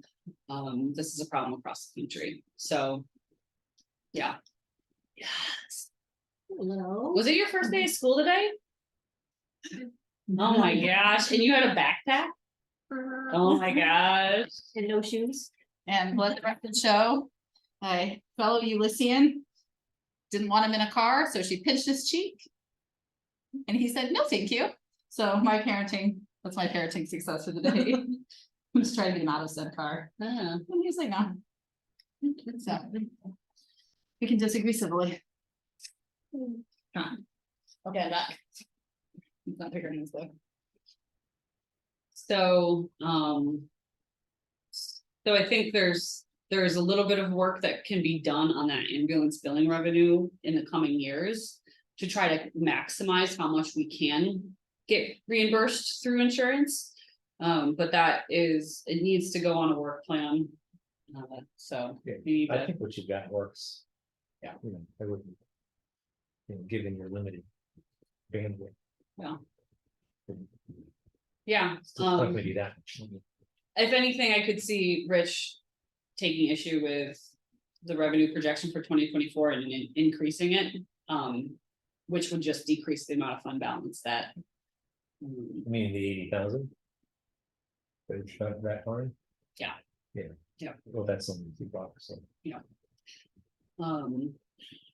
But, you know, there's not much play, like, obviously, we can't increase the line 22, the real property taxes, because of what's going on with the fire district, so. Yeah, I mean, you could just follow a 5-year average if you needed something. For the ambulance revenue? Yeah. Yeah, I actually went below the 5-year average. Yeah, which is fine, that's conservative. Part of the challenge is that Medicare sets a lot of the rates, and their rates have not been keeping up with the cost of business. And so that ends up essentially getting, and a lot of people who need assistance understandably are utilizing Medicare. And so, but when the cost is, I'm just throwing out ballpark numbers, when the cost is $800. And they only reimburse $450 or something, it's in the $400 range. We have to make up the difference. But it's also a service that, in my opinion, a civil society should provide, because if somebody, falls off a ladder, in their house, you don't wanna, put them out of their house by, It's like a natural disaster. We want to take care of our neighbors. Yeah, to me, it's not that, it's not a question of should people have access to the services, how are we going to pay for the service? Yeah, absolutely. And like in the city, they have a private company, like, so when somebody in the city of Ithaca calls an ambulance shows up. Yeah, it's very. And it's banks, or it's the town, or it's it's the Trumansburg Fire Department, or fire and EMS, or EMS, sorry. Because they're mutual aid arrangements. So somebody shows up and the problem is, it used to be that. And I'm interested to see what their numbers are this year. During the pandemic period and what's been frankly, the civil unrest that's been increasing in Ithaca. Has required our ambulance company to respond. In unprecedented numbers to serve areas outside of the tax base, right, and outside the traditional district.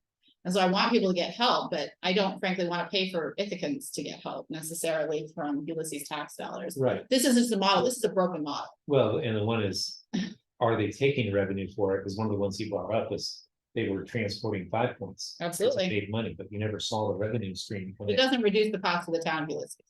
It's the reality. So. Yeah, I mean, I think it's for what it's worth, I think we have to the only way to make this work is to go in the model of the sheriff's department. Having it done on a county basis, Mhm. or a state basis. There's a reason law enforcement is not, but there's a reason the town of Ulysses doesn't have a police force, right? It doesn't make sense to have that many policing entities. But yet if you call 911, you want, We had 3. well, we are serviced by 3. But we don't have to stand up our own, right? And that there's a consolidation of administration. That we have a unique relationship with the village, which allows them to respond. Other than just to hold the site. It does allow them to respond and work as police officers because we have a cooperative relationship with the village. But you know, it makes sense to consolidate administration, it makes sense to consolidate physical infrastructure into a county or state level of service, but I think that's where ultimately we need to go. Yeah, I do. That doesn't solve today's problem though. Right, does that take care of? That one? Yes, it does. Okay. So the spiel that I had at the beginning, when we were meeting is just like this context spiel. Anyway. That has to do with page 2 in the packet, which has changed slightly a little bit, but similar. So this will be updated as we go through the budget process, but so I learned how to balance this budget in a particular way that we're moving away from. We're not overestimating expenses and underestimating revenue. And so that basic principle of the way that we're shifting the way that we're budgeting, that basic principle means that we can't use appropriated fund balance in the same way that we have historically. Because what essentially does the appropriate in those times when we were underestimating revenue and overestimating expenditures, we essentially had revenue from the previous year that we could plug into the next year. Because that's not happening anymore, we have to proportionally decrease the amount our budget depends on appropriated fund balance. So this year, when I went to balance the budget, this was the first year ever that I really captured the numbers that are represented in the last column there, the estimated number of appropriated fund balance that goes to offset operational expenses. That's the number that we really need to keep an eye on this year. And it will be changing as we're learning more about the budget, but for instance, in the B fund, we're going to be offsetting a little bit more of fund balance that are not annual operation expenses. So the point is that this is going to be a very tricky budget year, especially with getting that late increase from the village in the fire fund. That's that $15,000 actually makes a pretty big difference in our budget across funds, so. Michael, were you here when we were talking about mortgage tax and how much lower it is this year than it Yeah. ever, yeah. Couple meetings. Yeah, so that has a huge impact on the way that we distribute sales tax and the tax levy across funds. And that's not gonna go away anytime soon. We are in the A fund projecting a $75,000 decrease in that revenue this year, and that's gonna carry forward to 2024. So what that means is that, you know, we have a gap in our budget to the, you know, and to the tune of 115,000 there, or 116, so. So this is gonna be a long budget season. And we're gonna do our best for Elegant Solutions.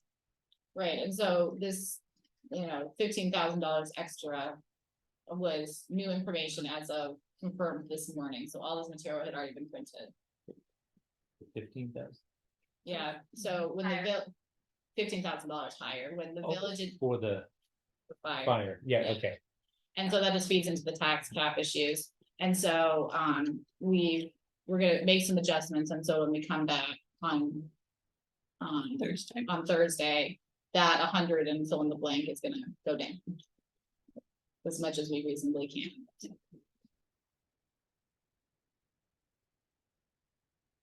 So, tricky, but the good news is that.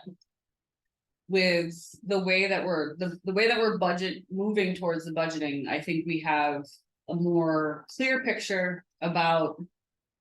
Right sizing our tax levy to our operations, which has been the goal from the get-go on the way that we've been shifting the budget.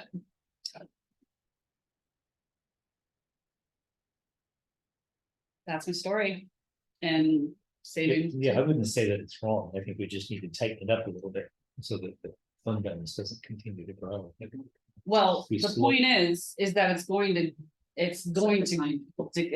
away. The way that we've been using it is it will decrease, and we need to. Make sure that it's decreasing in a way that isn't gonna leave us in a really bad position next year or the year after. So the fund balance is a great use for one-time expenses, one-time money for one-time expenses. And so we wanna move away from, paying for, we don't wanna pay for ongoing expenses. Right, yeah, that's not, Yeah. sustainable. Which is how. But I we would just actually- ease into it, don't try to do it all at once. That's what we're trying to do, yeah. And honestly, it's too late now because we can't pass the tax cap override, but this would have been a year that I would have suggested that we do it now that I see the budget. Is it too late? It is too late. Yeah, I don't Subject think to- anything, I mean, with the subject- reserves we have. I would suggest it this year for the first time ever, and I really care about not overtaxing our citizens, but the way that this is cooking up is that I think we're gonna have a hard year next year or the year after. Well, I mean, it's because it's guaranteed. We know that fire is gonna keep going up and up and up. Like our share of the fire budget, even if it remains flat, we can do the rough $15,000. minimum if the budget's flat. Right, like. It's not gonna be flat. So I'll just point out the difference between this year and last year as far as like when we're looking at, this, give me 1 second here. While you're looking, when do we, if we're wanna raise this tax cap, when do we have to make that decision? July? So, I'll just demonstrate what the difference is here. So, when we were making the budget last year, we'll use the A fund, had a 34% fund balance. Which is what. Sorry about that. What was it, Brittany? Listening. So. And we used that, what we did was try to use appropriate fund balance for one-time uses. So what I want to draw your attention to is the difference between 34 and 26 is a pretty big number. It is this amount. And this is going away. It's not coming back. 115,572 is what You know, that's the difference in unappropriated fund balance, and that's just that, the way that we're budgeting now is more closer to actual, so. The way we used to budget fund balance was because we plug the hole, but because we overestimated revenue and underestimated. Because we underestimated revenue and overestimated expenditures, we didn't actually use the appropriated fund balance. Now we're starting to actually use it. Well, and we're seeing increased costs too, in terms of, it's the health, medical care costs. Are such a huge driver behind this. We've seen those costs the town has paid for those related services have gone up quite a bit. So, What is that cell made of? Can you click on one of them? This one, it's just unappropriated See what is, at the end of last year versus this year.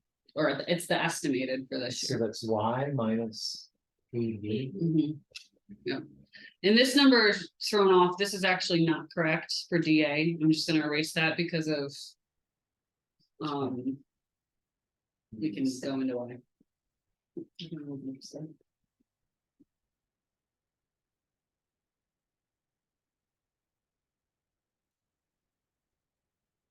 we could keep using fund balance. And fund balance should soften some of the blow on all of this. But ultimately, if we're, being aggressive with revenue projections, then we're not gonna be creating fund balance, so. Yeah, but, the aggressive with,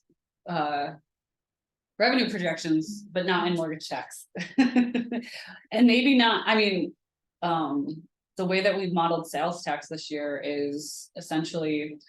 I did 95% of our end of year estimate, because if our end of year estimate is wrong.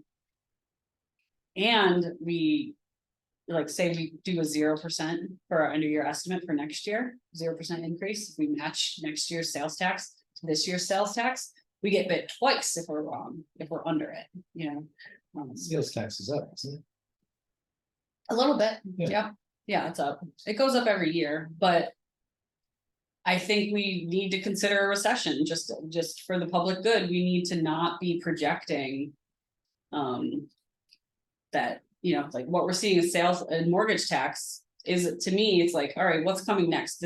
We're in we don't know what's coming next. So our financial systems have never operated in the way that they're operating. So I think it behooves us to be very conservative with sales tax revenue. I would like also to reiterate the message that before we were in a public meeting was that before you were here, is that our tax rates in comparison to other municipalities. The town of Ulysses is on the lower end. We're not on the higher end of higher taxes. So when oh my God.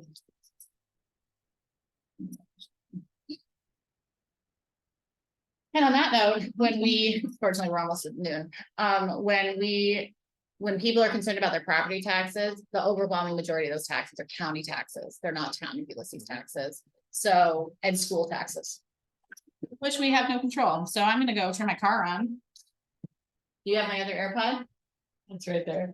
Thank you. Well, with that, I'm going to call this meeting to adjourn. Do I have a motion to end this special town board meeting? Motion to adjourn. All in favor? Aye. Yeah, no, you're right. You need to go turn that car off.